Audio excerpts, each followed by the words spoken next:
Welcome, my dear learners. In this session 2, we shall be looking at the derivative of cotangent, cotangent, which we normally pronounce it as cotx, cot of the angle x. Now we know that cotx is a reciprocal angle of what? Tan x, which means that when we reciprocate tan, we are getting what? Cot. Okay, and we know that tan is the same as what? Sine over cos. So when we reciprocate that one too, we are going to get a cos x over sine x. Good. So it means that in proving cot x, we are going to use cos x over what? Sine x. And cos x sine x is the same as what? Cot x. So looking at this, what do you think will help us to get or derive the derivative of what? Cot x. Now we have quotient of two numbers, so we can apply the quotient rule.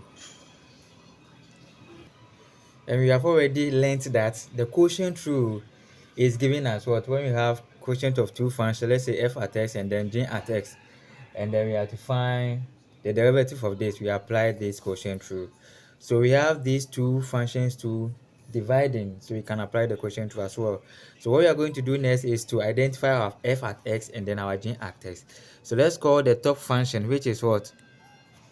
Cos x, to be our f at x, and then our down function to be what? G at x. So we have sine x.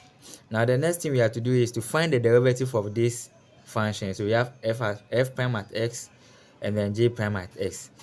So we find the derivative of f prime at x, which means that the derivative of cos x, we have already established that when we differentiate cos, you have negative of sine of the angle. Then we find the derivative of sine x.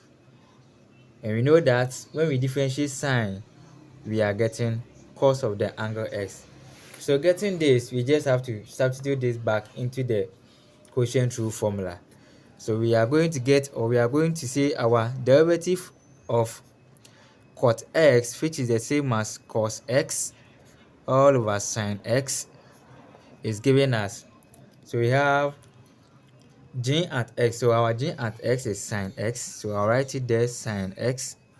And then we have f prime at x. Our f prime at x is negative of what?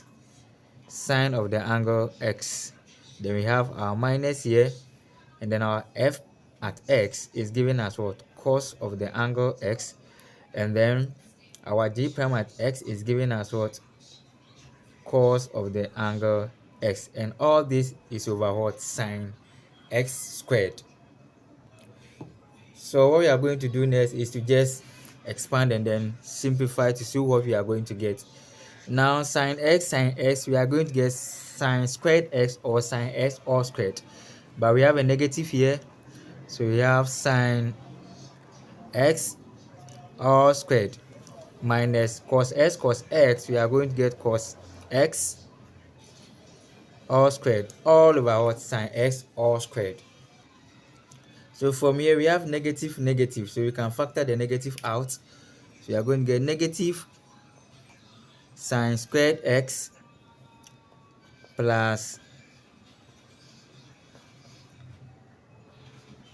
cos squared x, and this is all over sine x squared. Sine squared x or sine x squared is the same thing. From our basic ideas or knowledge in trigonometry, we know that cos square x plus sine square x will give us what? 1. So we have the top to be 1, but we have negative here, so let's add it. And then we have sine squared x. Good. So we know that now we know that we can factorize the negative out. So we have negative 1 all over sine x all squared.